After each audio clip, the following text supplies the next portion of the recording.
अस्सलाम वालेकुम वरहमतुल्लाह। नाजरीन, ज़माना बिल्कुल बदल चुका है, हालात बिल्कुल बदल चुके हैं।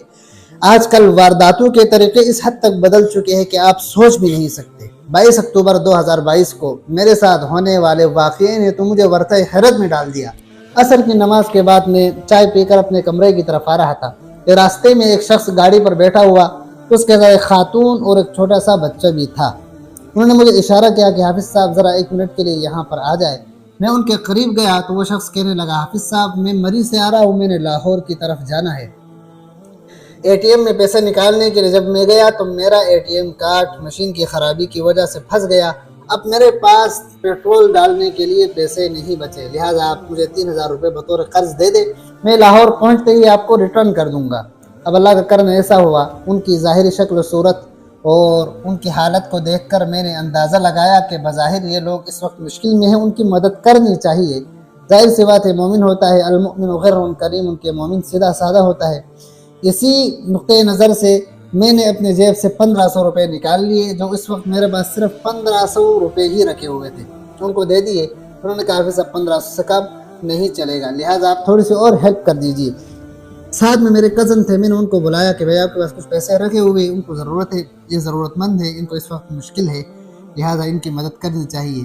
तो उन्होंने अपने जेब से 500 रुपया निकाल कर कहा कि मेरे पास भी ये सिर्फ ये 500 रुपया रखा हुआ है भाईजान, ये ले ले। उन्होंने 500 रुपये मुझे दे दिए, 2000 रुपये हो गए। उनको 1000 रुपये की मज़ीद ज़रूरत थी, 3000 रुपये उनको पूरे करने थे। अल्लाह का करने ऐसा हुआ, मैंने इजी पैसा अकाउंट में देखा तो वहाँ पर 1000 रुपया रखे हुए थे। मैंने उन साहिब से इजी पैसा अकाउंट नंबर मांगा और उनको 1000 रुपया अदा कर दिया और 3000 रुपये देकर उनको मैंने वहाँ से रुखसत कर दिया। और वो शख्स बड़ा खुश व खुर्रम और बड़ी खुशी का इजहार करते हुए वहाँ से निकल पड़ा। मुसलसल राब्ते में रहे। लाहौर पहुँचने के बाद उनकी कॉल आई कि हाफिज़ साहब मैं लाहौर पहुँच गया हूँ। मैंने कहा अल्हम्दुलिल्लाह, शुक्र है आप खैरियत से पहुँच गए, हमें खुशी होगी।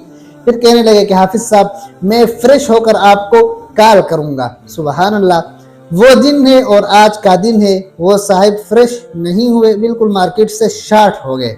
मैंने जब साथियों से इस वाक़े का जिक्र किया तो साथियों ने कहा, अल्लाह के बंदे, ज़माना और हालात बिल्कुल बदल चुके हैं, अब लोग वारदात मुख्तलिफ अंदाज में करते हैं। और एक साथी ने तो मुझे ये कहा कि जो गाड़ी आपको नज़र आ रही थी वो गाड़ी किराए की थी, और जो शख्स आपको नज़र आ रहा था वो 1 नंबर का फ्रॉडी था, और जो खातून और बच्चा था ये भी उन्होंने किराए पर लिया हुआ था। और ये कहा कि आजकल इस ज़माने में और बड़े बड़े शहरों में वारदातों के तरीक़े ऐसे किए जाते हैं कि एक गाड़ी और पूरी फैमिली को लेकर किसी बड़े रेस्टोरेंट में, किसी बड़े पार्क में, किसी बड़ी जगह में बाहर खड़े हो जाते हैं, और बड़े लोग जब वहाँ से गुजरते हैं तो उनके सामने मुश्किल का जिक्र कर लेते हैं, तो उनकी ज़ाहिर शक्ल सूरत को देखकर उनके हरबे में आ जाते हैं और ऐसे लोगों से अपने पैसे ज़ाया करवा देते हैं। आपके साथ भी ऐसा कोई वाक़या पेश आ जाए तो आपने सोच समझ कर काम लेना है, वगरना ऐसा ना हो कि आपके भी 3000 रुपये मार्केट से शार्ट हो जाए।